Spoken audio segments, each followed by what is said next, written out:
नमस्कार दोस्तों, मैं गजेंद्र गंजीर ट्यूटोरियल की ऑनलाइन ई एजुकेशन प्लेटफॉर्म पर आप सभी का स्वागत करता हूं, अभिनंदन करता हूं। आज हम लोग आगामी जो हमारे छत्तीसगढ़ में जो प्रयोगशाला परिचारक एग्जाम होने वाला है उसको ध्यान में रखते हुए साइंस के महत्वपूर्ण प्रश्नों को सॉल्व करेंगे।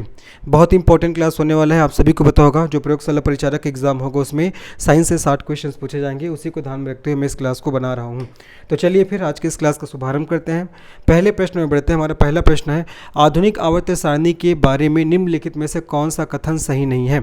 पहला, आवर्त सारणी में 7 आवर्त है। दूसरा, आवर्त एक में केवल एक तत्व है। तीसरा, आवर्त सारणी को परमाणु संख्या के क्रम में व्यवस्थित किया गया है। और चौथा, आवर्त सारणी में 18 समूह है। बताना है आधुनिक आवर्त सारणी के बारे में कौन सा कथन सही नहीं है। तो पहला तो बिल्कुल सही है, आवर्त सारणी में 7 आवर्त है। ठीक है, अगर मैं बात करता हूँ आधुनिक आवर्त सारणी की, आधुनिक आवर्त सारणी में आवर्तों की संख्या कितना है जी, आपका 7 है।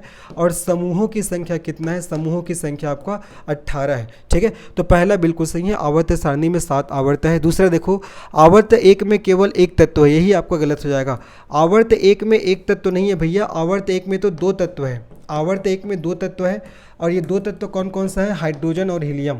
ठीक है, हाइड्रोजन और हीलियम। आवर्त एक में 2 तत्व है, हाइड्रोजन और हीलियम, जबकि ऑप्शन में बोला जा रहा है एक तत्व है, तो ये क्या हो जाएगा आपका, गलत हो जाएगा। तीसरा, आवर्त सारणी को परमाणु संख्या के क्रम में व्यवस्थित किया गया है, बिल्कुल सही है। जो आधुनिक आवर्त सारणी है उसको बढ़ते हुए परमाणु क्रमांक अर्थात एटॉमिक नंबर के अकॉर्डिंग अरेंज किया गया है, तो तीसरा हमारा बिल्कुल सही है जी। ठीक है, आवर्त सारणी को परमाणु संख्या के क्रम में व्यवस्थित किया गया है। चौथा, आवर्त सारणी में 18 समूह मैंने बताया है। आधुनिक आवर्त सारणी में आवर्त की संख्या 7 है और समूह की संख्या 18 है, तो चौथा भी सही है आपका, आवर्त सारणी में 18 समूह है। आपसे क्वेश्चन पूछा गया था आधुनिक आवर्त सारणी के बारे में कौन सा कथन सही नहीं है। इसका सही आंसर हमारा सेकंड ऑप्शन हो जाएगा। बोला जा रहा है कि आवर्त एक में केवल एक तत्व है, जो कि गलत है। आवर्त एक में आपका 2 तत्व है, हाइड्रोजन और क्या हो जाएगा आपका, हीलियम हो जाएगा। उसी प्रकार आपको ध्यान रखना है आवर्त 2 और 3 में, आवर्त 2 और 3 में कितने तत्व हैं, 8 तत्व है, ये आपको ध्यान रखना है। आवर्त 4 और 5 में कितने तत्व है जी, आपका 18 तत्व है, ये भी आप ध्यान रखोगे। उसी प्रकार आवर्त आपका 6वां और 7वां में कितने तत्व है, आपका 32 तत्व है, ये भी आपको याद रखना है। ठीक है, और एक इंपॉर्टेंट चीज़ जो आपको याद होनी ही चाहिए, आधुनिक आवर्त सारणी को तत्वों के बढ़ते हुए परमाणु क्रमांक के आधार पर अरेंज किया गया है। चलो, इस क्वेश्चन का सही आंसर सेकंड ऑप्शन हो जाएगा। आगे बढ़ते हैं। स्क्रू बॉल बेयरिंग और तलवों में घर्षण का कारण क्या होता है। इस पर घर्षण का कोई प्रभाव नहीं पड़ता है, घर्षण इन सभी की रक्षा करता है। तीसरा, घर्षण उन सभी नुकसानों से बचाता है जो अन्य बलों के कारण इसकी वजह से हो सकते हैं। और चौथा, घर्षण इन सामग्रियों को घिसता है और उन्हें नुकसान पहुंचाता है। तो स्क्रू बॉल बेयरिंग और तलवों में घर्षण का क्या कारण होता है, इसका सही आंसर हो जाएगा, घर्षण इन सामग्रियों को घिसता है और उन्हें नुकसान पहुंचाता है। हमेशा ध्यान रखना, जो घर्षण होता है वो गति के विपरीत दिशा में लगता है। ठीक है, जो घर्षण होता है वो हमेशा गति के विपरीत दिशा में लगता है। तो स्क्रू बॉल बेयरिंग और तलवों में घर्षण का क्या कारण होता है, घर्षण इन सामग्रियों को घिसता है और उन्हें क्या करता है, नुकसान पहुंचाता है। ठीक है, घर्षण एक बल है जो गति का विरोध करता है, और वह तभी लगता है जब 2 वस्तु एक दूसरे के संपर्क में हो या एक दूसरे के ऊपर गतिमान हो। इसको आपको ध्यान रखना है। इसका सही आंसर हमारा 4th ऑप्शन हो जाएगा। आगे बढ़ते हैं। त्वरित चूने का रासायनिक नाम क्या है, calcium carbonate, hydrogen sulphide, calcium oxide या सोडियम कार्बोनेट। बताना है त्वरित चूने का रासायनिक नाम क्या है। इसका सही आंसर आपका कैल्शियम ऑक्साइड हो जाएगा। ठीक है, कैल्शियम ऑक्साइड को त्वरित चूना के नाम से जानते हैं, जिसका रासायनिक सूत्र CaO होता है। क्या होता है आपका, CaO होता है। ठीक है, कैल्शियम कार्बोनेट के उष्ण अपघटन द्वारा इसे प्राप्त किया जाता है। ठीक है जी, जो कैल्शियम कार्बोनेट है इसके उष्ण अपघटन, इसे उष्ण अपघटन द्वारा क्या किया जाता है, इसको प्राप्त किया जाता है। और इसी कैल्शियम ऑक्साइड को आपका त्वरित चूने के नाम से जानते हैं। ठीक है, और इसको कैल्शियम कार्बोनेट के, ये CaCO3 मतलब कैल्शियम कार्बोनेट, तो ये कैल्शियम कार्बोनेट के उष्ण अपघटन से इसको प्राप्त किया जाता है। इसका सही आंसर आपका कैल्शियम ऑक्साइड हो जाएगा। आगे बढ़ते हैं, नेक्स्ट प्रश्न में चलते हैं। इनमें से कौन हृदय की समस्या की पहचान करने में सहायता करता है, BCG, EEG, ECG या ECT। बताना है इनमें से कौन हृदय की समस्या की पहचान करने में सहायता प्रदान करता है। इसका सही आंसर हो जाएगा आपका ECG हो जाएगा। ठीक है, इसे इलेक्ट्रोकार्डियोग्राम के नाम से भी जानते हैं। किस नाम से जानते हैं, इलेक्ट्रोकार्डियोग्राम, इसे इलेक्ट्रोकार्डियोग्राम के नाम से भी जाना जाता है। इसका सही आंसर ECG हो जाएगा।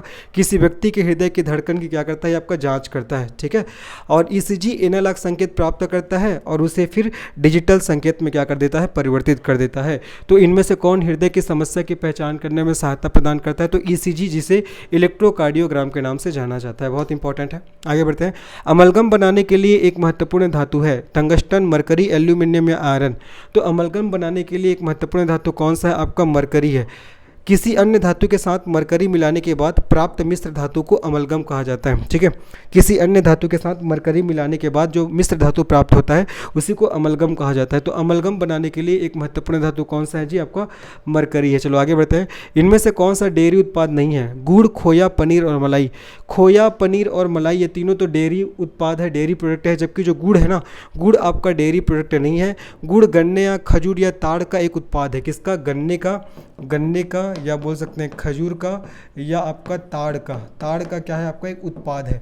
बाकी जो खोया, पनीर और मलाई तीनों आपका डेयरी उत्पाद है, आपको ध्यान रखना है। आगे बढ़ते हैं। निम्नलिखित में से कौन सा वसा अम्ल साबुन नहीं बनाता है? पामिटिक अम्ल, ब्यूटेरिक अम्ल, स्टेरिक अम्ल या ओलेइक अम्ल। देखो, साबुन में आपका पामिटिक अम्ल होता है ना, स्टेरिक अम्ल भी होता है, ओलेइक अम्ल होता है, ब्यूटेरिक अम्ल नहीं पाया जाता। क्या नहीं पाया जाता? ब्यूटेरिक अम्ल नहीं पाया जाता।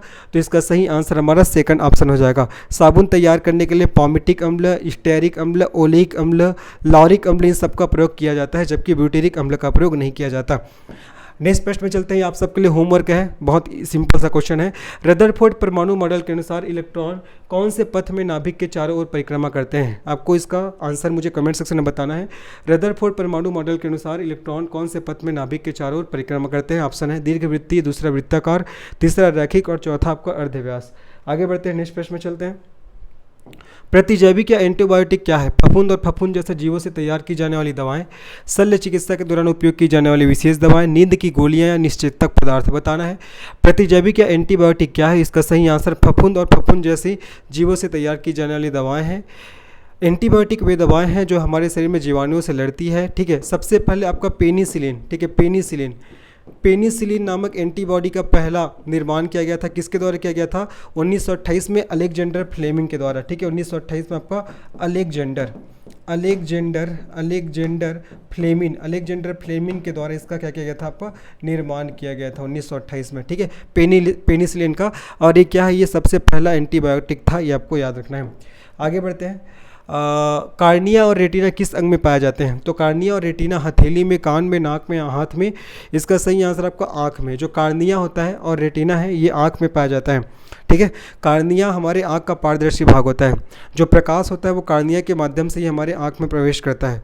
कार्निया को नम बनाए रखना बहुत जरूरी है, और कार्निया को नम बनाए रखने के लिए उसमें अश्रु ग्रंथियाँ पाई जाती है, और उस अश्रु ग्रंथि से लाइसोजाइम नामक एंजाइम का स्त्रावन होता है, साथ ही साथ अश्रु का स्त्रावन होता है। ठीक है, और नेत्रदान के रूप में कार्निया का दान किया जाता है, ये भी आपको ध्यान रखना है, क्योंकि कार्निया में किसी प्रकार का ब्लड का सप्लाई नहीं होता है। ठीक है, बात करते हैं रेटिना। तो रेटिना हमारे आंख में मिलने वाला वह पर्दा होता है जहां इमेज का फॉर्मेशन होता है, और रेटिना में बनने वाला इमेज की प्रकृति उल्टा और वास्तविक होता है।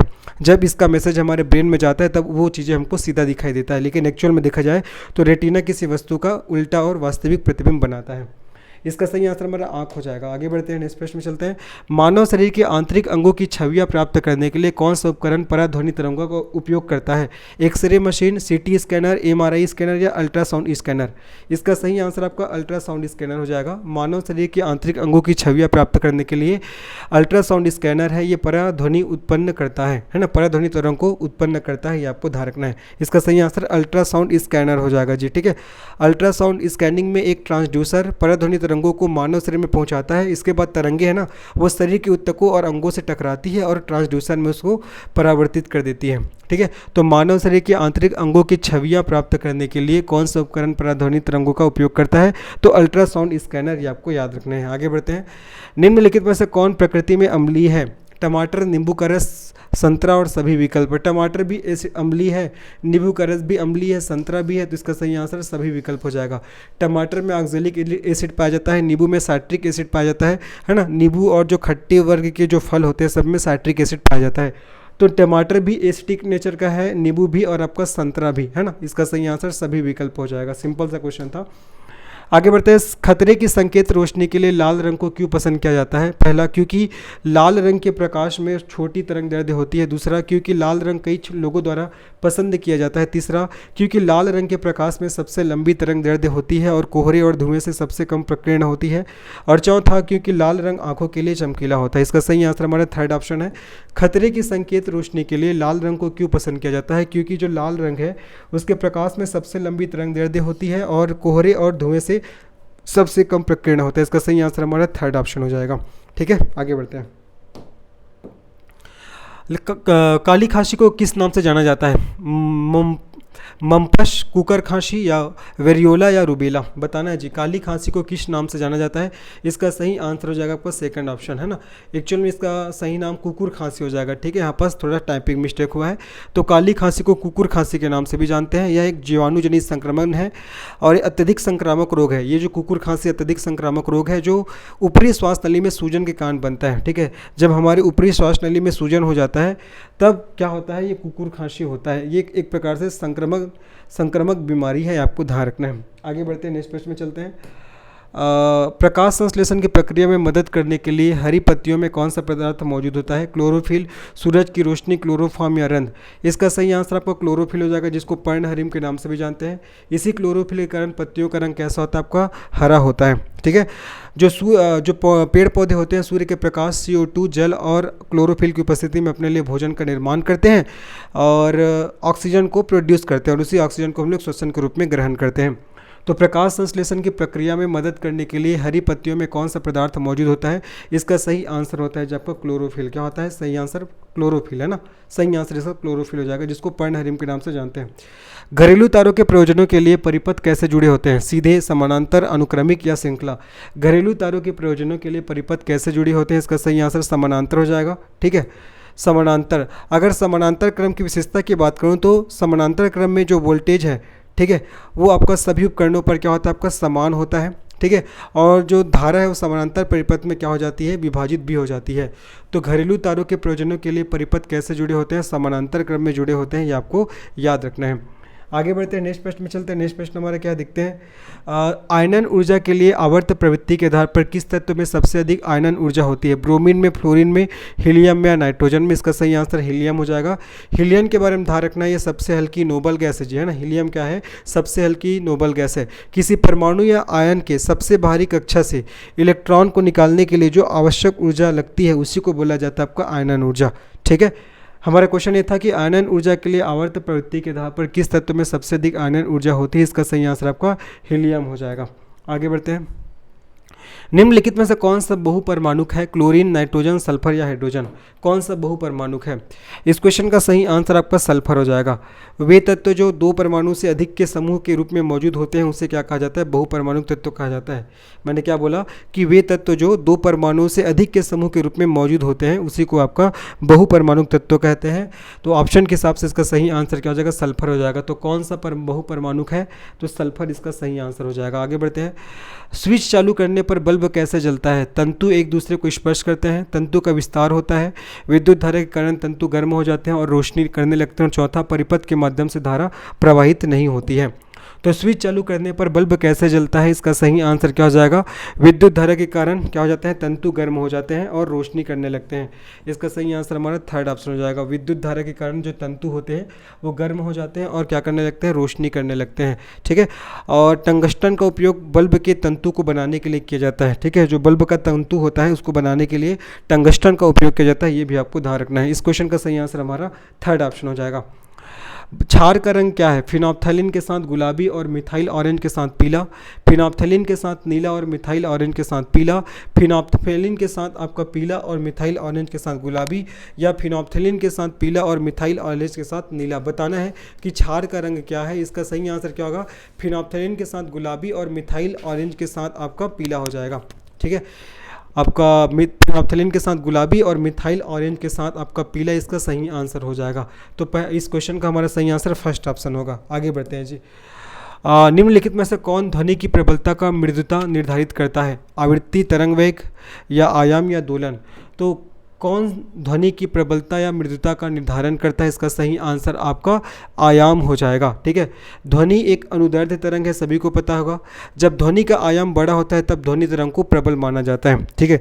जब ध्वनि का आयाम है वो जब बड़ा होगा तो ध्वनि तरंग को प्रबल मानते हैं, और जब आयाम छोटा होता है तो उसको प्रबल नहीं माना जाता है। तो कौन ध्वनि की प्रबलता या मृदुता को निर्धारित करता है? तो उसका आयाम हो जाएगा। क्या हो जाएगा जी? आपका आयाम। आगे बढ़ते हैं, नेक्स्ट प्रश्न में चलते हैं। घेंघा रोग के उपचार में किस आइसोटोप का उपयोग किया जाता है? Iodine 131, cobalt 60, sodium 2, uranium 235? तो घेंघा रोग के उपचार में किस आइसोटोप का उपयोग किया जाता है? इसका सही आंसर आपका आयोडीन, ठीक है। आयोडीन नमक की कमी से कौन सा रोग होता है? घेंघा नामक रोग होता है, ठीक है। और ये कहाँ होता है आपका? हमारे नेक में, गला में, ठीक है। और जो आयोडीन नमक होता है थायराइड ग्रंथि के लिए बहुत ही आवश्यक होता है। अगर आयोडीन नमक की कमी हुआ तो घेंघा नामक रोग हो जाता है। थायराइड ग्रंथि हमारे शरीर की सबसे बड़ी अंतःस्रावी ग्रंथि है, ठीक है। थायराइड ग्रंथि हमारे शरीर के वृद्धि विकास के लिए सहायक होता है और थायराइड ग्रंथि से थायरॉक्सिन नामक हार्मोन का स्त्रावन होता है, ये भी आपको ध्यान रखना है। जो मेटाबॉलिज्म प्रोसेस होते हैं हमारे बॉडी में, उसको कंट्रोल किसके द्वारा किया जाता है? थायराइड ग्रंथि के द्वारा किया जाता है। आगे बढ़ते हैं। क्या मानव द्वारा बनाया गया पहला सिंथेटिक फाइबर था? पॉलिएस्टर, नायलॉन, रेयॉन या टेरिकॉट? इसका सही आंसर क्या होगा? नायलॉन, ठीक है।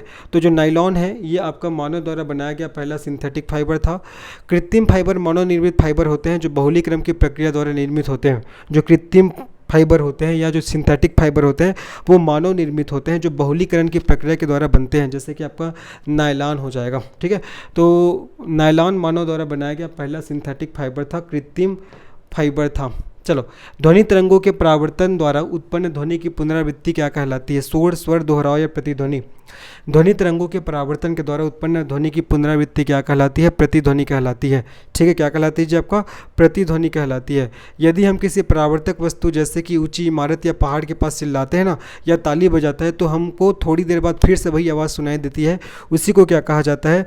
प्रतिध्वनि कहा जाता है। जैसे पहाड़ हो गया, है ना, मैंने क्या बोला, कोई लंबी इमारत हो गया या पहाड़ है, उसके पास अगर आप ताली बजाओगे या चिल्लाओगे किसी नाम को लेकर, तो वापस से वही हमको आवाज़ सुनाई देता है, उसी को क्या बोलते हैं हम लोग? प्रतिध्वनि बोलते हैं। आगे बढ़ते हैं, नेक्स्ट प्रश्न में बढ़ते हैं।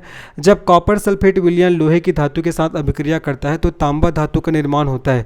यह निम्नलिखित में से कौन सी अभिक्रिया है? अपघटन अभिक्रिया, संयोजन अभिक्रिया, एकल विस्थापन अभिक्रिया या दोहरा विस्थापन अभिक्रिया?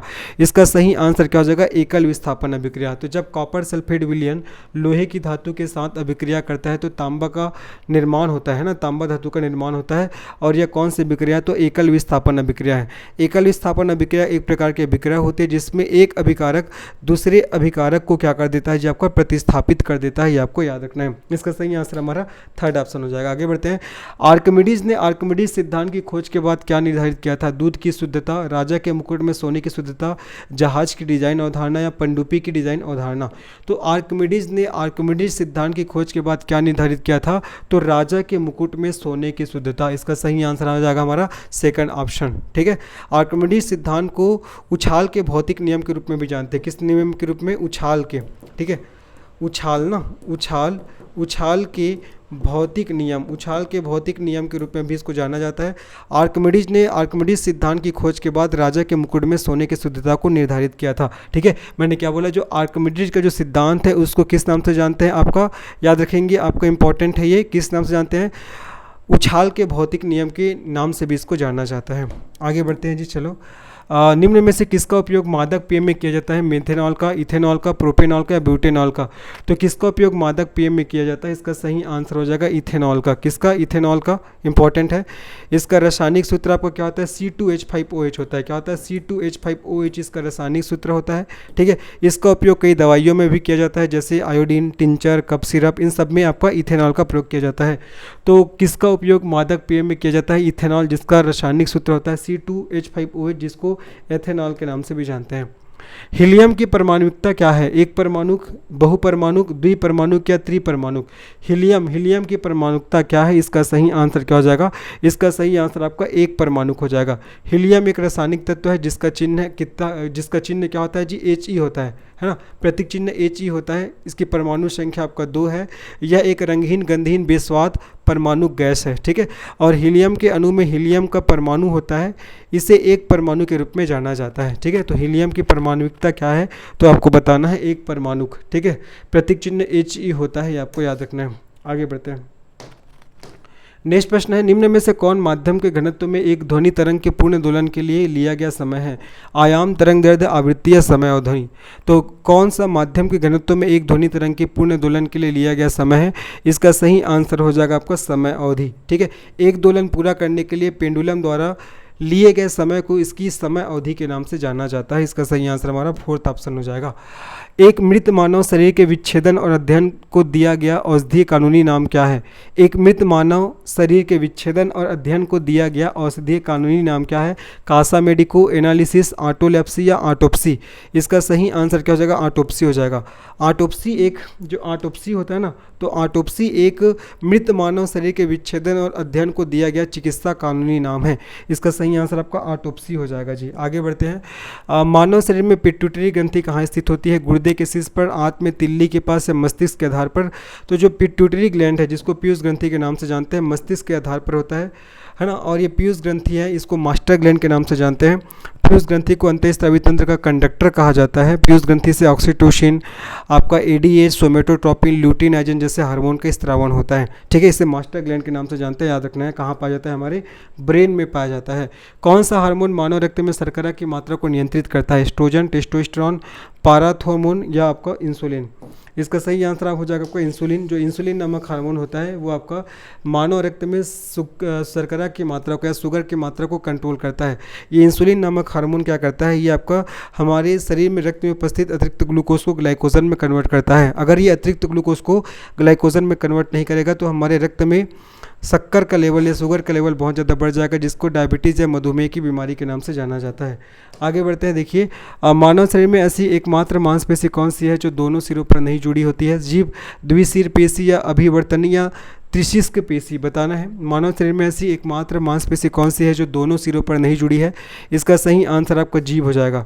जीभ मानव शरीर में एकमात्र मांसपेशी है जो दोनों सिरों पर नहीं जुड़ी है। ठीक है, याद रखेंगे जी। जीभ का काम क्या होता है? स्वाद को पता लगाना, शब्द का निर्माण करना। कुछ जानवर अपने जीभ का प्रयोग शिकार को पकड़ने के लिए करते हैं, कुछ जानवर अपने जीभ का प्रयोग अपने शरीर को साफ करने के लिए करते हैं, कुत्ते जीभ का प्रयोग खाने के लिए, पीने के लिए करता है। ठीक है, तो ये सब क्या है? जीभ के फंक्शन है। जीभ से हम लोग, जीभ के द्वारा ही हम लोग शब्द का निर्माण करते हैं, भोजन को निकल पाते हैं। ये सब जीभ के कारण ही होता है। और जीभ मांसपेशी से बनी संरचना है। जीभ का सबसे अग्र भाग मीठा को बताता है, सबसे पीछा भाग कड़वे स्वाद को बताता है। ठीक है, आइट साइड का भाग, ये देखो, ये डायग्राम में बना रहा हूँ जीभ का।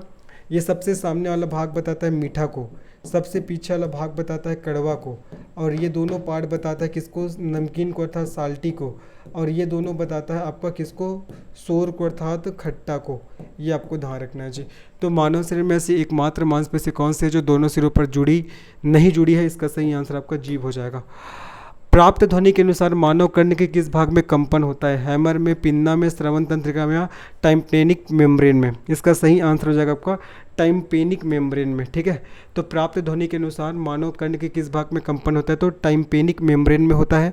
ठीक है, इंपॉर्टेंट है। यह एक पतली शंकु के आकार की झिल्ली होती है जो बाहरी कर्ण को मध्य कर्ण से अलग करती है। ठीक है, जो हमारे बाहरी कान है उसको मध्य कान से अलग करती है। आगे बढ़ते हैं। नेक्स्ट प्रश्न हमारा क्या देखते हैं? हमारा नेक्स्ट प्रश्न है जी, देखिए, ध्वनि तरंग का आयाम निम्नलिखित में से किस पर निर्भर करता है? वस्तु की गुणवत्ता पर, वस्तु की सामग्री पर, वस्तु का तापमान पर, या वह बल जिसके साथ कोई वस्तु कंपन करती है? तो ध्वनि की तरंग का आयाम है वो किस पर निर्भर करता है? तो इसका सही आंसर फोर्थ ऑप्शन, वह बल जिसके साथ कोई वस्तु कंपन करती है। ध्वनि तरंग का आयाम उस पर निर्भर करता है जिसके साथ कोई वस्तु कंपन करती है। ठीक है, और आयाम ध्वनि तरंगों के आकार का एक मापक होता है। जो आयाम होता है ना, वो ध्वनि तरंगों के आकार का क्या होता है? मापक होता है। ये भी आपको याद रखने हैं। आगे बढ़ते हैं।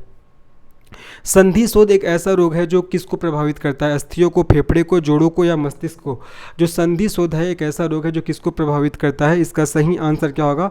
इसका सही आंसर आपका जोड़ों को। ठीक है, संधि शोथ एक ऑटो इम्यून बीमारी है जो सूजन और जोड़ों और अन्य शरीर के अंगों में दर्द का कारण बनता है। ठीक है, इसका सही आंसर आपका जोड़ों को हो जाएगा। संधि शोथ एक ऐसा रोग है जो जोड़ों को प्रभावित करता है, हड्डियों के जोड़ों को। परमाणु ऊर्जा संयंत्र में मंदक के रूप में किस सामग्री का उपयोग किया जाता है जो न्यूट्रॉन को धीमा कर देता है और उन्हें विखंडन के लायक बनाता है? इसका सही आंसर देखो, ऑप्शन है बोरान, बेरिलियम, सिलिकॉन या ग्रेफाइट। इसका सही आंसर क्या हो जाएगा? ग्रेफाइट हो जाएगा। तो परमाणु ऊर्जा संयंत्र में ग्रेफाइट का प्रयोग मंदक के रूप में किया जाता है जो न्यूट्रॉन की गति को धीमा करता है और उन्हें विखंडन के लायक बनाता है। ये आपको याद रखना है। आगे बढ़ते हैं, नेक्स्ट प्रश्न में चलते हैं। नेक्स्ट प्रश्न क्या है देखते हैं। निम्नलिखित में से कौन सी प्रतिक्रिया आमतौर पर वानस्पतिक तेलों के हाइड्रोजनीकरण में निकिल उत्प्रेरक का उपयोग करते हैं? प्रतिस्थापन प्रतिक्रिया, योग प्रतिक्रिया, ऑक्सीकरण प्रतिक्रिया या विस्थापन प्रतिक्रिया? इसका सही आंसर योग प्रतिक्रिया हो जाएगा। इस प्रतिक्रिया में असंतृप्त हाइड्रोकार्बन उत्प्रेरक जैसे निकिल और पैलेडियम की उपस्थिति में क्या होता है? हाइड्रोजन आपका जुड़ता है। ठीक है। तो इसका सही आंसर हो जाएगा हमारा योग प्रतिक्रिया। तो कौन सी प्रतिक्रिया आमतौर पर वनस्पति तेलों के हाइड्रोजनीकरण में निकिल उत्प्रेरक का उपयोग करते हैं? इसका सही आंसर आपका योग प्रतिक्रिया हो जाएगा। आगे बढ़ते हैं। यदि कोई वस्तु हिलने लगती है और यदि बिल्कुल भी घर्षण नहीं होता तो क्या होता है? कभी भी वस्तु रुक नहीं सकती, दूसरा वस्तु तुरंत रुक जाती है, तीसरा वस्तु कुछ समय बाद रुक जाती है, चौथा वस्तु उड़ने लगती है। तो वस्तु कभी रुक नहीं सकती। यदि कोई वस्तु हिलने लगती है और यदि बिल्कुल भी घर्षण नहीं होता है तो क्या होगा?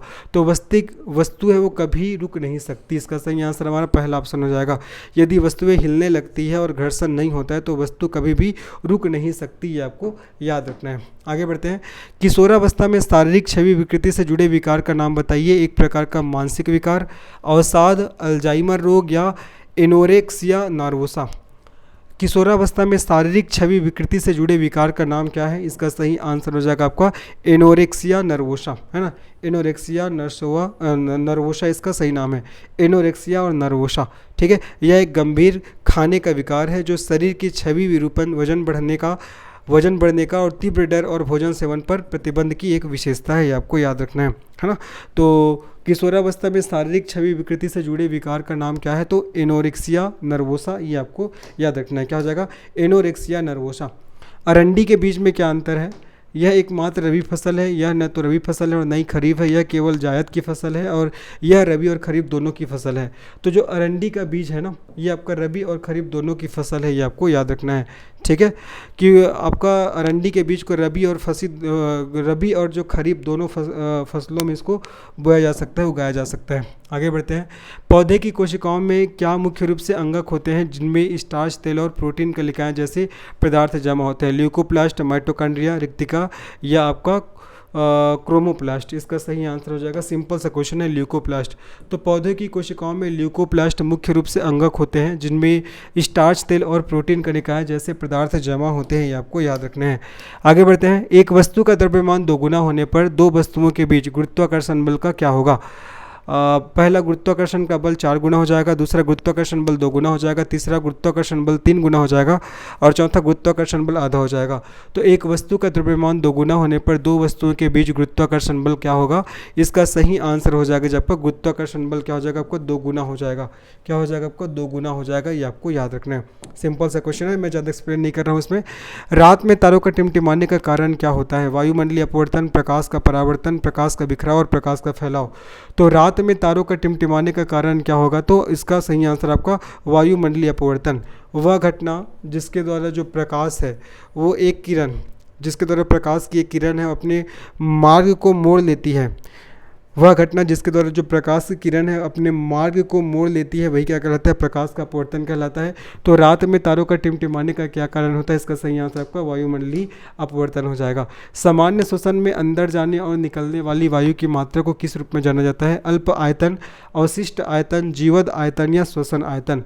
तो सामान्य श्वसन में अंदर जाने और निकलने वाली वायु की मात्रा को आपका किस नाम से जानते हैं? श्वसन आयतन के नाम से जानते हैं। ठीक है, किस नाम से जानते हैं जी? श्वसन आयतन के नाम से जाना जाता है, जिसको टाइडल वॉल्यूम भी कहते हैं। ठीक है, सामान्य श्वसन में अंदर जाने और निकलने वाली वायु को टाइडल वॉल्यूम या श्वसन आयतन के नाम से जाना जाता है। आगे बढ़ते हैं। पौधे में शर्करा का सामान्य परिवहन का रूप है फ्रक्टोज, ग्लूकोज, गैलेक्टोज या सुक्रोज। इसका सही आंसर क्या हो जाएगा? पौधे में शर्करा का सामान्य परिवहन रूप है, इसका सही आंसर आपका सुक्रोज हो जाएगा। क्या हो जाएगा? जब आपका सुक्रोज हो जाएगा। ठीक है, ग्लूकोज और फ्रक्टोज से मिलकर सुक्रोज का निर्माण होता है, जो पौधों में शर्करा का सामान्य परिवहन रूप है, ये आपको याद रखना है। आगे बढ़ते हैं, नेक्स्ट प्रश्न में चलते हैं। निम्नलिखित में से कौन विटामिन ए से भरपूर होता है? सेब, गाजर, संतरा और टमाटर। इसका सही आंसर है गाजर। जनरली देखा जाए तो जो विटामिन ए है खट्टे फलों में, आपका पीले फलों में ना, विटामिन जो ए है आपका पीले फलों में पाया जाता है। गाजर और पपीता में सर्वाधिक तौर पर पाया जाता है। तो कौन विटामिन ए से भरपूर होता है? तो गाजर। विटामिन ए की कमी से रतौंधी नामक रोग होता है और विटामिन ए का रासायनिक नाम आपका रेटिनॉल होता है, ये भी आप याद रखेंगे। आगे बढ़ते हैं। अमोनिया सल्फेट के साथ अभिक्रिया करने पर बेरियम क्लोराइड बेरियम सल्फेट और अमोनियम क्लोराइड बनाता है। निम्नलिखित में से कौन सही रूप से शामिल अभिक्रिया के प्रकार का प्रतिनिधित्व करता है? ऑक्सीकरण अभिक्रिया, अवक्षेपण अभिक्रिया, संयुक्त अभिक्रिया या दहन अभिक्रिया।